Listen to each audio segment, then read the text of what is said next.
Personnels എന്നുള്ള പേരിൽ വളരെ പേഴ്സണൽ ആയിട്ടുള്ള കണ്ടന്റുകൾ മാത്രം ചെയ്യാനുള്ള ഒരു ചാനൽ ഉണ്ടാക്കണം എന്നൊന്നും സത്യം പറഞ്ഞു കഴിഞ്ഞാൽ ജീവിതത്തിൽ ആലോചിച്ചിട്ടേ ഉണ്ടായിരുന്നില്ല. ഇന്റർവ്യൂ എന്ന് പറയുന്നത് ഒരു കരിയർ ആവുന്നത് പോലെ ഞാൻ ആലോചിച്ചിരുന്നില്ല. ആ ഇന്റർവ്യൂ ഒരു കരിയറായി. അതിനുശേഷം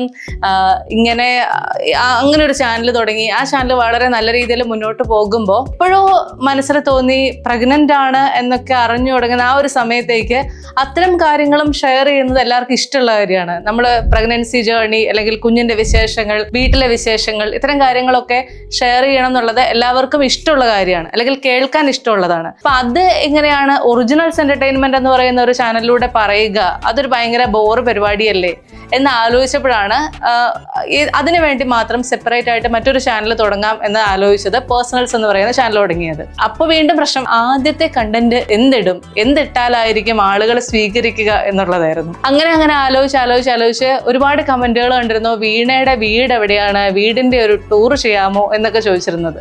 അങ്ങനെയാണ് ആദ്യമായിട്ട് ഒരു ഹോം ടൂർ, ഇപ്പൊ ഞാൻ ഇരിക്കുന്ന എൻ്റെ വീടിന്റെ തന്നെ ഒരു ഹോം ടൂർ ഇട്ടുകൊണ്ട് നമ്മൾ പേഴ്സണൽസ് എന്ന് പറയുന്ന ചാനൽ ആരംഭിക്കുന്നത്.